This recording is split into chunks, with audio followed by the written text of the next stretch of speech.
All right, ready to dive into something pretty fascinating. I'm ready. What are we looking at today? Today, it's Tim Grover's jump attack. Uh, I know you're probably thinking jump attack. What even is that? Honestly, yeah. Well, this deep dive is for all of you listeners out there who are all about pushing your athletic limits. Right. And Yeah. this book, it's one of those things that was basically lost to time for a while. The original edition was so rare, it was going for crazy prices online. Really? Yeah, like a collector's item. But thankfully, we have a new revised edition, and we get to explore it together. Awesome. So what really caught my eye is that Grover originally developed this program for Michael Jordan, to like superpower his already impressive ability. That's right. This Michael Jordan, the guy already seems superhuman.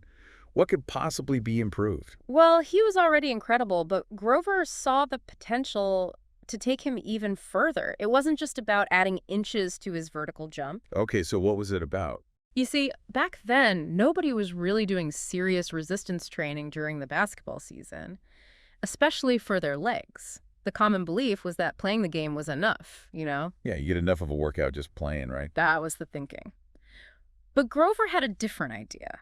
He believed in incorporating resistance training year-round. It was pretty radical at the time. So he basically went against the grain and said, hey, even the best can get better. That's bold. Oh, yeah, it was definitely a bold move, and a lot of people thought he was crazy. I bet they did. But the results spoke for themselves. Jordan came in with a 38-inch vertical, which is mind-blowing for most people. Yeah, absolutely. And with the program, it increased to a crazy 48 inches. Wait, 48 inches? That's like inhuman. But it sounds like jump attack is about more than just like how high you can jump. You got it. It's not just about vertical height. Jump attack focuses on developing total explosiveness. Think up, down, side to side. The goal is to develop the kind of power you need for those quick, repetitive, dynamic movements crucial in any sport.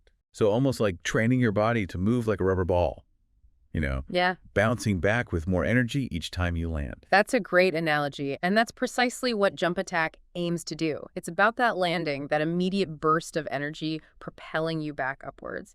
It uses specific sequences of exercises to train your muscles to react that way, like a spring. So what's the magic formula? What makes jump attack so unique in achieving this? Well, a key element is the combination of different muscle contractions. We've got eccentric contractions, so lengthening the muscle. Okay, I see. Concentric, that's shortening the muscle. And isometric, holding the muscle in a static position. So it's not just about lifting weights and bulking up. Not at all. That's a common misconception about weight training. Weight training actually creates tiny tears in your muscle tissue. It's during the rest and recovery phase that your body rebuilds and strengthens those muscles. So rest is not just an afterthought. It's built into the program. Absolutely. It's crucial. What about stretching? There's always this debate about static stretching. Is it good? Is it bad? Especially before a workout. Where does jump attack stand on that? Good question. Jump attack actually integrates static stretching into each exercise sequence. Oh, really? Yeah. The idea is to elongate the muscles, to prepare them for explosive movements. Grover argues that static stretching done correctly can enhance flexibility and actually improve the muscle's ability to react quickly and powerfully. So it's like prepping those muscles, getting them ready for that burst of energy. Precisely. Okay.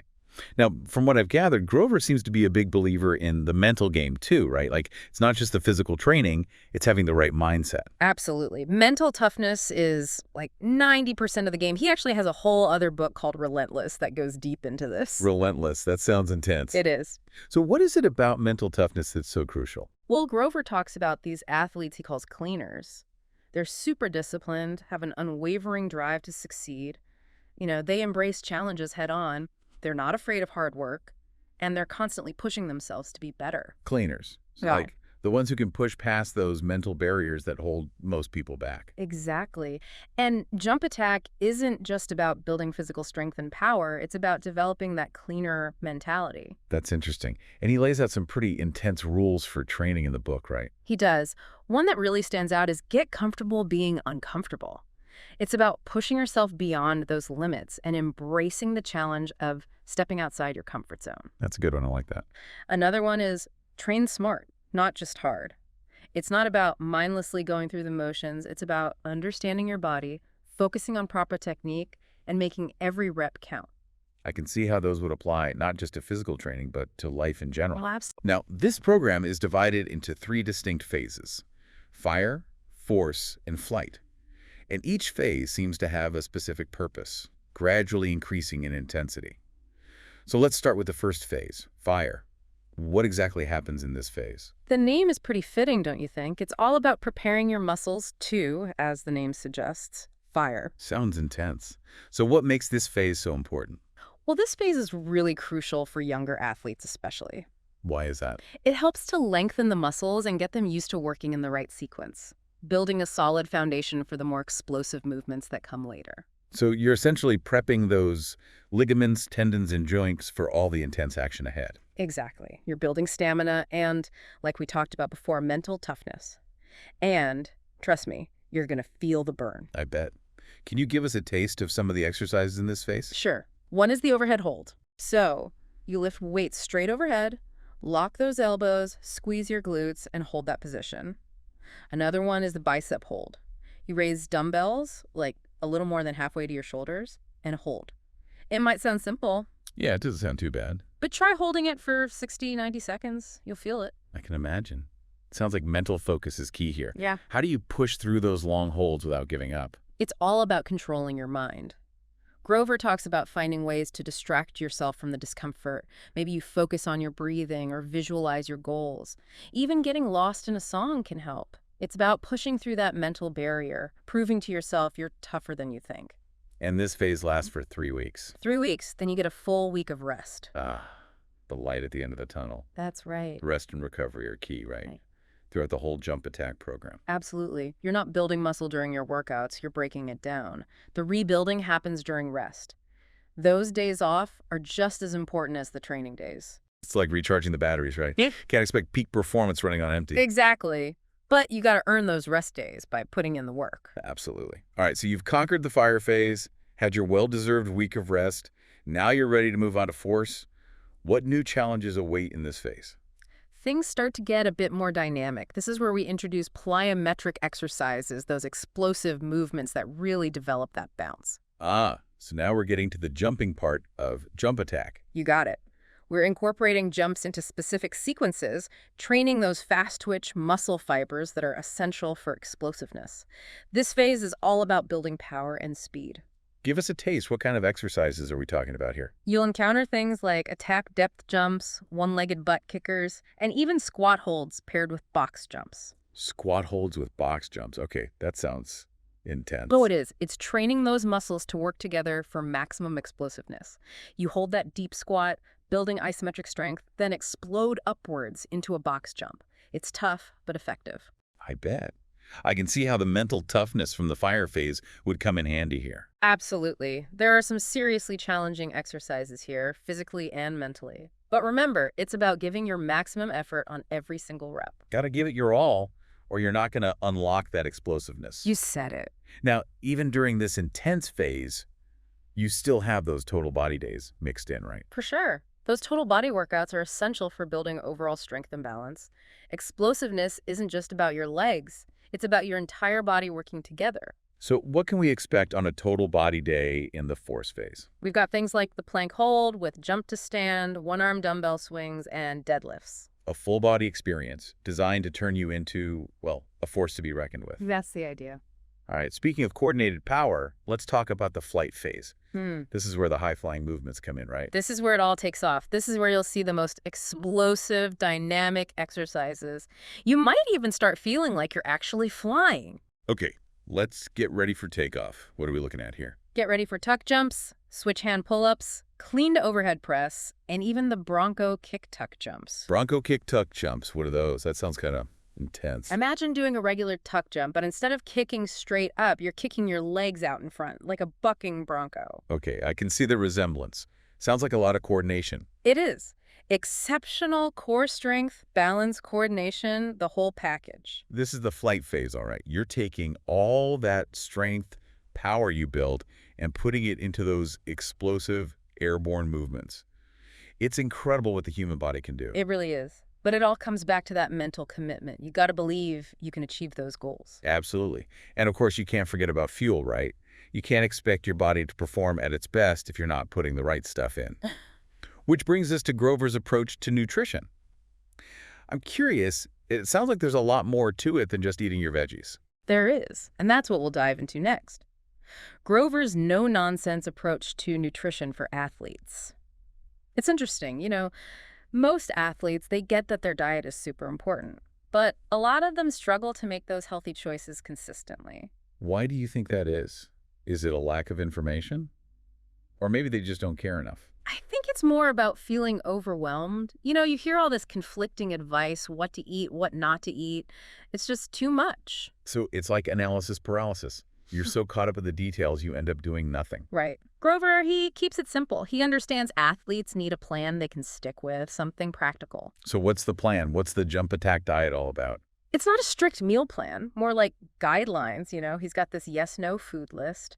One of the biggest things is cutting down on sugar, especially if you want consistent energy. Makes sense. Sugar gives you that quick burst, then you crash. Yeah. Not really helping you in the long run. Exactly. He tells this story about one of his clients. The guy was struggling to lose weight no matter how hard he trained. Turns out, he was drinking 2 gallons of orange juice every day. 2 gallons? That's a lot of OJ. I mean, it's tasty, but wow. He thought it was healthy, but all that sugar working against him. It's a good reminder, even healthy foods can have downsides. So it's not about depriving yourself, it's about being smart, making informed choices. Right. Small changes make a big difference. He also emphasizes portion control. You don't have to clean your plate, especially eating 5 times a day. Yeah, I can see how that'd be easy to overeat. He's got this saying, eat to not feel hungry, don't eat to feel stuffed. Thanksgiving, of course, is the exception. Of course. Gotta love those Thanksgiving feasts. So, back to those yes foods. What are we looking at here? What does Grover recommend? He's all about plain oatmeal for breakfast. Good source of complex carbs, keeps you feeling full. Ditching those sugary cereals, then? Oh, yeah. Plain oatmeal is the way to go. You can add a little skim milk, some berries, keep it simple. He's also big on green vegetables. Greens. Low in calories, sugar, but packed with nutrients. They help you feel full, satisfied. Include them in as many meals as possible. What about snacks? I'm a big snacker. What does Grover suggest? Green apple. It's a good one. High in fiber, not too sweet. 1 serving. Easy to overdo it with nuts, grapes, things like that. But an apple, you eat it, you're done. Exactly. He's even got this rule where every 2 weeks you can actually forget the rules. Wait, what? A cheat day? Not a full day, but you get 1 meal where you can relax, enjoy every 2 weeks. A mini vacation for your taste buds. I like it. It kind of shocks your metabolism, keeps you from feeling deprived, makes you more likely to stick with the plan. That's an interesting approach. It sounds like it'd be more sustainable, So we've covered the food part. What about the other side of recovery, rest, and relaxation? Grover, he's a big believer in rest. He says it's non-negotiable, both for building muscle and preventing injury. Yeah, you can't just go hard all the time. Your body needs time to repair. Exactly. He's all about getting enough sleep, taking those rest days seriously, even things like ice baths to reduce inflammation. Ice baths. That's a little extreme, isn't it? They can be, but effective. He compares it to keeping food fresh in a refrigerator. Okay, explain that one to me. Think about it. Cold temperatures. They keep things fresh, prevent spoiling. Same concept with your body. Heat adds to inflammation, fatigue. Ice baths help cool things down, speed up recovery. Like hitting the reset button on your muscles. Exactly. Might not be the most comfortable thing, but worth it if you're serious about recovery. All right. So let's say you've gone through all 3 phases of jump attack. You're eating right, prioritizing rest. What's next?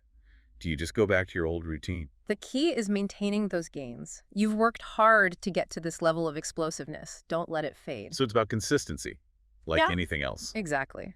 Grover says, keep those jump attack principles in your training even after you finish the program. Even Michael Jordan, the guy this program was designed for, kept at it. He did. He understood. Staying at the top requires effort. It's not a one-time thing. It's a lifestyle. A lifestyle of, well, explosive athleticism. That's it.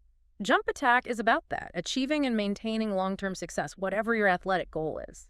So what's the big takeaway for our listeners, for those who are ready to take their performance to the next level? I think the most important thing is embracing the mental side. It's not just what you do in the gym or on the court. It's about your mindset. It's about that relentless drive, pushing your limits, never settling. Exactly. That's the essence of jump attack. That, my friends, is the power of jump attack. Now, as we wrap up this deep dive, I want to leave you with something to think about. Remember those rules for relentless training. Yeah. If you had to pick just one to focus on this week, which one would it be, and how would you apply it to your training or even to life in general? That's a tough one. There's so much good stuff in those rules. Get comfortable being uncomfortable. That one's a real challenge. It is. But the one that really hits home for me is train smart, not just hard. Hmm. It's not just about putting in the hours. It's about being smart about it. I like that one too. It really connects with that whole cleaner idea. Always striving for excellence, not just brute force, but strategy. Yeah, you can spend all day in the gym, but if you're not training the right way, you're not going to see the results you want. Exactly. Working smarter, not just harder. That's a good lesson for anything, really, not just athletics. Totally agree.